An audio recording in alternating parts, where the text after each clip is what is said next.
पौधा हमारे चारों तरफ मौजूद है, पौधा हमारे चारों तरफ मौजूद है कि नहीं है? हम लोग अपने चारों तरफ लाखों तरह के पेड़ पौधे देखते हैं, हजारों तरह के पेड़ पौधे देखते हैं, छोटे भी पेड़ पौधे देखते हैं, बड़े भी पेड़ पौधे देखते हैं। पौधों को सिर्फ देखना काफी नहीं है। अगर हम लोग विज्ञान पढ़ रहे हैं और उसमें भी अगर वनस्पति विज्ञान पढ़ रहे हैं, तो सबसे पहले हमें पौधों के बारे में एक मूल जानकारी, छोटी सी जानकारी होनी आवश्यक है।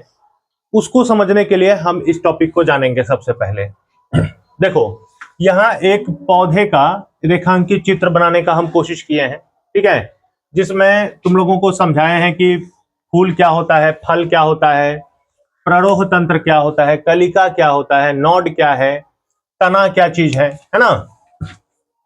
देख रहे हो कि नहीं? बहुत सारा ऐसा पार्ट जो है हम दिखाए हैं। ये मूल तंत्र है। पौधे के मुख्य भाग, सबसे पहले पौधा जो होता है उसमें कई सारा भाग होता है। जैसे हमारे शरीर का बहुत सारा अंग है ना, आंख है, नाक है, मुंह है, गला है, फेफड़ा है, तो उसी तरह पौधे में भी बहुत सारा अंग होता है, क्योंकि वो भी एक सजीव है। वो भी कई सारी प्रक्रियाओं को करके अपना जीवन चलाता है कि नहीं? तो इसलिए उसमें भी कई सारे अंग होते हैं, पार्ट होते हैं, जो उसको चलने और चलाने के लिए बहुत ही ज्यादा आवश्यक होता है।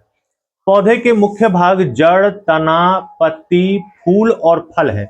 मुख्यतः इसको 5 अंगों में बांटा गया है मेन रूप से। सबसे पहला पार्ट क्या है? जड़। दूसरा क्या है? तना। तीसरा क्या है? पत्ती। चौथा क्या है? फूल। पांचवा क्या है? फल। ठीक है। जड़ें पानी और पोषक तत्वों को सोखती हैं। कोई भी पौधा तुम लोग देखा होगा, ज्यादातर पौधा जो है, जो जमीन में गड़ा रहता है, उसमें नीचे के हिस्से में क्या रहता है? जड़ रहता है।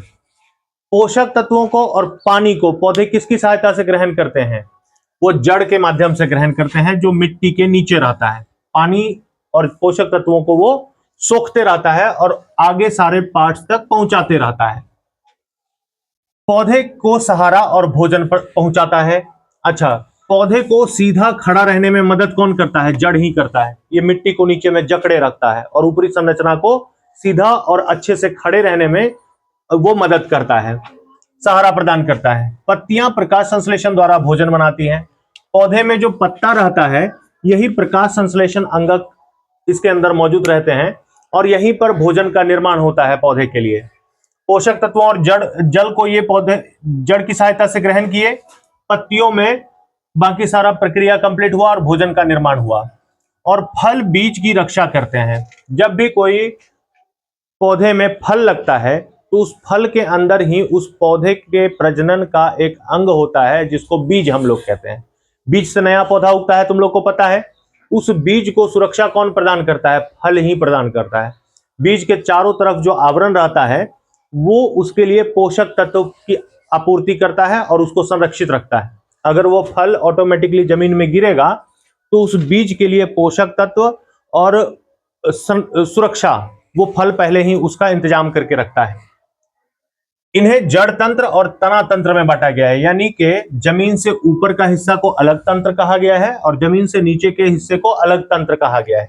ये दोनों मिलकर के एक पौधे को मतलब कि बढ़ाने में और चलाने में, उनके जीवन यापन में बहुत ज्यादा सहायक होते हैं। जड़ का क्या काम है? यह मिट्टी के अंदर का भाग है, जो पौधे को मजबूती से पकड़े रखता है और मिट्टी से पानी और खनिजों को सोखता है। तुम लोग पौधे में जो पानी देता है, तो अक्सर देखा होगा कि जड़ में पानी दिया जाता है। क्यों? क्योंकि पौधा पानी का अवशोषण किसके द्वारा करता है? जड़ के द्वारा ही करता है। जड़ में ऐसी संरचनाएं मौजूद रहती हैं जो धीरे धीरे पानी को सोख करके अपने ऊपरी पार्ट तक पहुंचाता है, खासतौर पर पत्तियों तक। ठीक है, पत्तियों में भोजन का निर्माण होता है और उसमें भी पोषक तत्वों का परिवहन होता है। भोजन निर्माण के बाद उसमें जल बहुत ज्यादा सहायक होता है। उसके बाद है तना। यह पौधे का मुख्य ढांचा है, जो पत्ती, फूलों और फलों को सहारा देता है। पत्ता जो लगा रहता है किसी भी पौधे में, पत्ता और फल कहां पर लगता है? तना पर ही लगता है। तो तना उसके लिए मुख्य सहारा प्रदान करने वाला अंग हुआ कि नहीं हुआ? तो यह मुख्य ढांचा है जो पत्तियों, फूलों और फलों को सहारा देता है। यह जड़ों द्वारा सोखे गए पोषक तत्वों को बाकी हिस्सों तक पहुंचाता है। इसके अंदर ही जाइलम और फ्लोएम रहता है। क्या रहता है? जाइलम और फ्लोएम।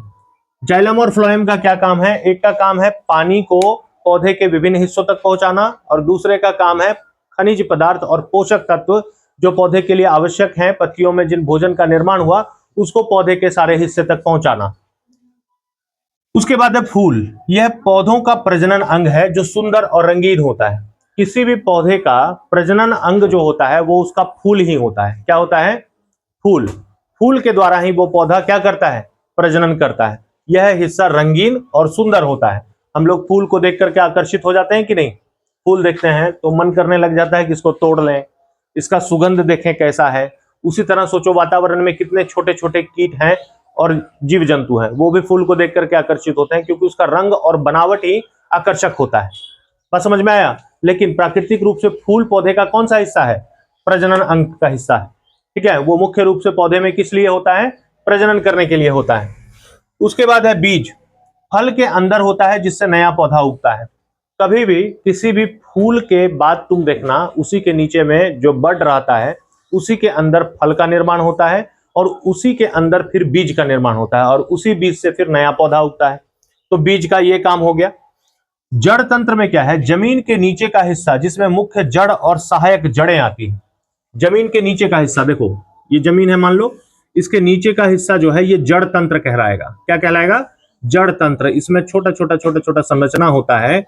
यही संरचना जो है पानी और खनिज पदार्थों को सोखता है, धीरे धीरे सोखता है और सोख करके फिर क्या करता है? यहां से सोखा और इसको लेकर के कहां जाता है? पत्तियों तक। पत्ती तक आया, पत्ती में क्लोरोफिल है ना? वातावरण से ये कार्बन डाइऑक्साइड ले रखा है, सूर्य का प्रकाश अवशोषित करके रखा है।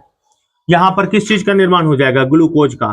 फिर उस ग्लूकोज को क्या करेगा ये पौधा? धीरे धीरे धीरे धीरे ऊपरी बाकी सारे हिस्सों तक पहुंचाएगा, जिससे पौधा जीवित रहेगा और अपने सारे क्रियाकलापों को पूर्ण करेगा। उसके बाद है तना प्रणाली। जमीन के ऊपर का हिस्सा जिसमें तना, पत्तियां, फूल और फल शामिल हैं। अब देखो, फूल, फल और पत्तियां ये कहां पर शामिल है? तने पर ही ना मौजूद है। देखो, ये तना हो गया, तना में ही अलग अलग शाखा निकला हुआ रहता है, ब्रांच, है ना? इसी में पत्ता भी उगा हुआ है, फल भी उगा हुआ है, फूल भी उगा हुआ है। तो ये पौधे का अलग तंत्र हो गया। इसीलिए इसको दो तंत्र में बांटा गया है, जड़ तंत्र और तना प्रणाली। एक जमीन के ऊपर, एक जमीन के अंदर, दोनों का काम अलग अलग है और दोनों साथ में मिलकर के काम करके पौधे को जीवित रखने के कार्य का संचालन करते हैं। समझ में आया?